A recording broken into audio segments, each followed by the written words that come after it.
Bonjour, bonjour depuis le Québec au Canada et merci à vous d'être présent à ce colloque Sylvanus Olympio. Je m'appelle Pierre Adjeté et je vous parle depuis le Québec au Canada. Et il m'a été demandé de faire une communication sur le président Sylvanus Olympio, le premier président du Togo qui n'a eu que quelques 3 ans en réalité après l'indépendance du Togo pour faire la démonstration de ce qu'il voulait faire en termes de gouvernance pour le Togo. Le président Sylvanus Olympio est un modèle non seulement pour les Togolais, mais aussi pour le continent africain. Et c'est cette démonstration que je vais essayer de vous faire afin de vous mettre l'eau à la bouche qu'un tel personnage, ce monsieur, cette personne, nous en avons encore besoin aujourd'hui.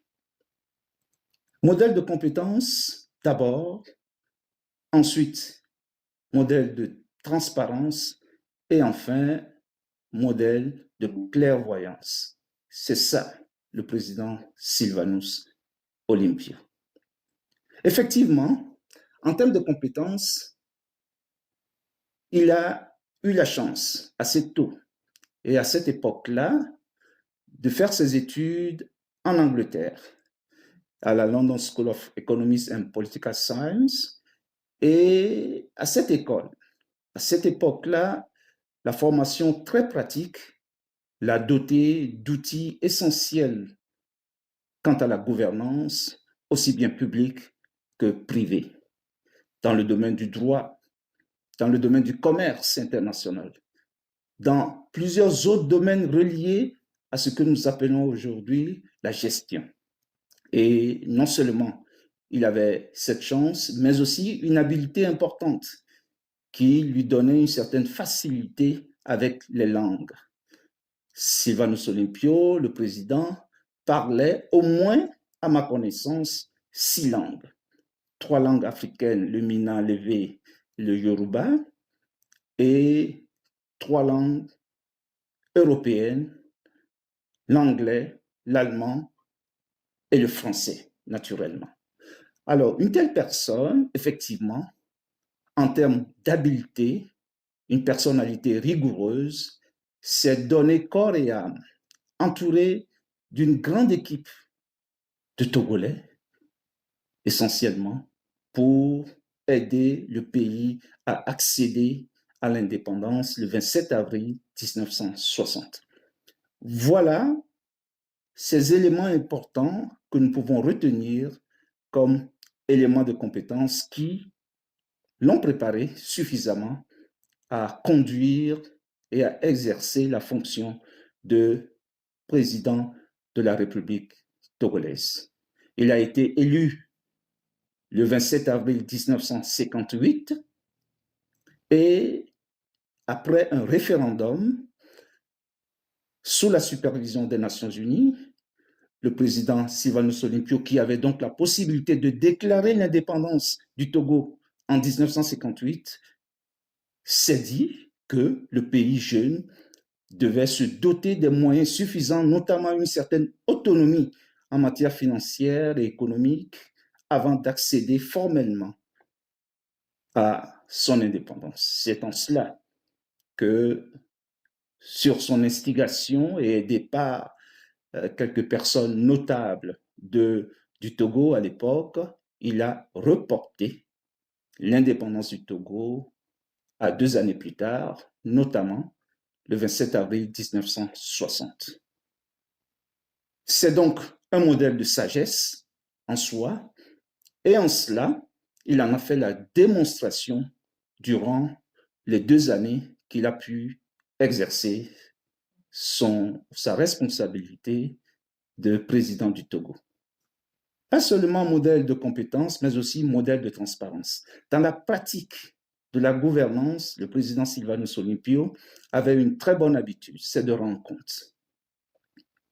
De retour des voyages, de retour de certaines rencontres importantes, il n'hésitait pas à dire à ses concitoyens en quoi et comment son déplacement était important. Et non seulement ça, le résultat de ces voyages, il les communiquait à ses concitoyens. Mieux encore, tous les mois, il y avait un genre de discours d'allocution publique dans laquelle, parlant d'allocution, il rendait compte et il donnait l'orientation, les réalisations qui ont été faites, celles à venir et surtout, les résultats concrets pour chaque citoyen. C'est donc un modèle de transparence que nous retrouvons aujourd'hui très rarement chez des gouvernants.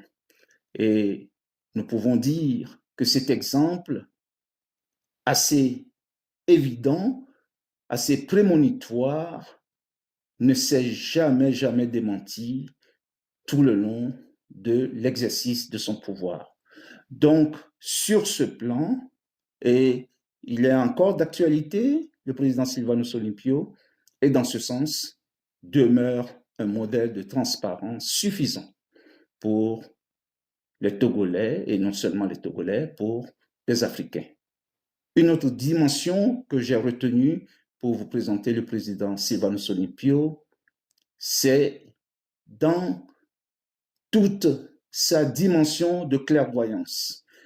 En effet, dans le monde de cette époque, disons au début des années 1960, année des indépendances africaines, il y avait, chacun peut s'en souvenir, la grande division du monde. Le bloc occidental d'un côté et de l'autre côté, le bloc de l'Est. Un affrontement assez évident entre ces deux parties du monde. Par une certaine clairvoyance, le président Sylvanus Olympio a prôné, non seulement au niveau du Togo, mais aussi au niveau du groupe de Monrovia, du nom de la capitale du Libéria. Dans ce groupe, il était un des leaders, et à l'intérieur de ce groupe, le président Sylvanus Olympio a souvent prôné une certaine modération et, pour tout dire, un non-alignement sur aucun des deux blocs qui gouvernaient le monde d'une certaine façon, qui se bataillaient autour du monde. Donc, cette attitude de modération a été une de ses caractéristiques. Et c'est une clairvoyance, non seulement qui s'est vue sur ce plan-là, mais aussi une clairvoyance qui s'est vue et qui s'est développée dans la politique qu'il appliquait aussi au Togo. Le président Sylvanus Olympio était un dirigeant prudent. C'est le genre de dirigeant qui, contrairement à beaucoup d'autres au début de l'indépendance de leur pays, contrairement à beaucoup de dirigeants qui avaient des projets pharaoniques, le président Sylvanus Olympio allait plutôt dans la modération, dans la prudence. Donc, pour lui, il était très important que le Togo soit doté d'une éducation forte, former les Togolais, non seulement, mais en termes de santé également, trouver les moyens d'avoir une population en pleine forme, s'il faut le dire. Les projets industriels à son niveau devaient être relativement modestes à la dimension de son pays, le Togo. Et sur ce plan-là, la sécurité alimentaire était très importante pour lui. Donc, en matière agricole, en matière de la ruralité, il était doté de cette sagesse qui voulait que chaque partie du Togo, chaque région du Togo puisse se suffire alimentairement ou du moins contribuer à une certaine autosuffisance alimentaire au Togo. Donc, un certain nombre d'éléments qui font que nous pouvons dire que sur le plan de la gestion elle-même, sur le plan des relations internationales, et même dans sa tenue, on voyait une personne sage, clairvoyante, prudente et dans son rôle de membre du groupe de Monrovia, et on se souvient très bien, c'est ce groupe de Monrovia qui a eu sa façon de voir, son idéologie ou son approche triompher lors de la création de l'Organisation de l'Unité africaine.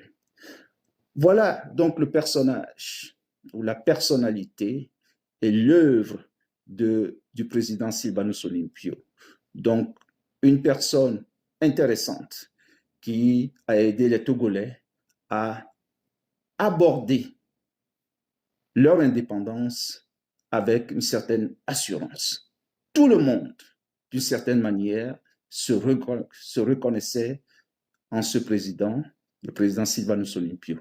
Mais malheureusement, comme chacun le sait, et c'est l'une des raisons pour lesquelles nous prenons le temps de parler de cet homme, le 13 janvier 1963, il a été assassiné.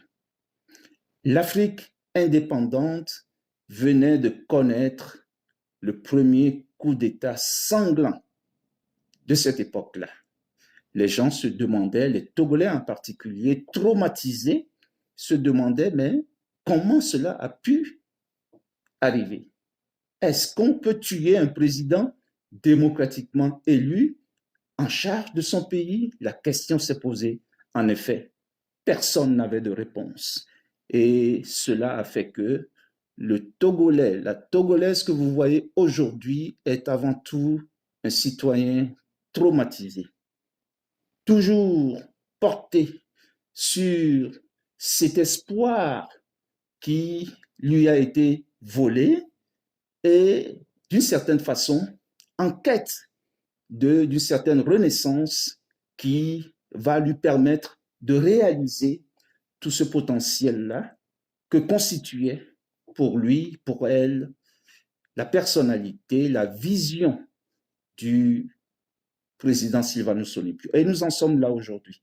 Le Togo que nous avons devant nous, 61 années plus tard, en cette année 2024, ce Togo-là n'est pas arrivé à se lever, à s'éveiller et à se donner les ressources nécessaires pour aller de l'avant.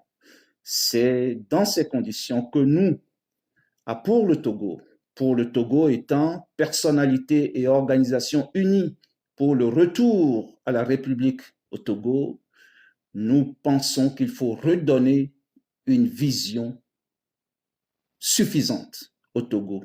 Et cette vision-là, nous la voyons, nous la concevons dans l'obligation ou le désir ou la mission de faire du Togo une nation. Des citoyens, oui, ils sont là, des citoyennes, elles sont là, mais que tout ce beau monde devienne une nation. Et c'est à partir de ce moment que nous pouvons aller de l'avant. Et justement, nous en sommes là aujourd'hui. Nous en sommes là parce que ce pays a besoin de réconciliation. Et pour mettre en œuvre cette réconciliation, selon ce modèle qui remonte au président Sylvanus Olympio, nous pensons très sérieusement qu'il faut prononcer une amnistie générale à l'endroit des Togolais qui, pour des raisons ou une autre, sont dans une situation particulière de rupture, d'exil avec leur pays, que ces citoyens puissent être amnistiés pour se donner le droit et le privilège de retrouver leur pays. On ne fait pas un pays seul, il faut faire un pays avec ce que l'on a sous la main. Et ce que l'on a sous la main, c'est avant tout les Togolais et les Togolaises. Premier élément d'aujourd'hui, émanant du président Sylvanus Olympio, une amnistie générale dans le sens de la réconciliation. Deuxième élément, très important, c'est la libération concrète des prisonniers d'opinion, ceux qui sont embastillés au Togo pour leur opinion, leur point de vue différent souvent de celui du gouvernement. Que ces personnes soient libérées, relâchées pour contribuer à leur pays. Troisième élément, très important, que les Togolaises et les Togolais fassent une assise générale intégrale sur tous les sujets litigieux, tous les sujets qui fâchent, afin que solution soit trouvée à chacun de ces problèmes, chacune de ces situations soit donc trouve une résolution dans un cadre de consensus national.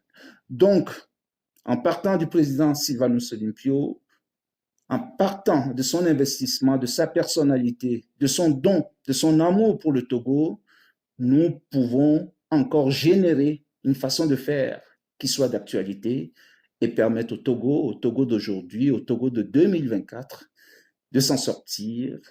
En quoi faisant?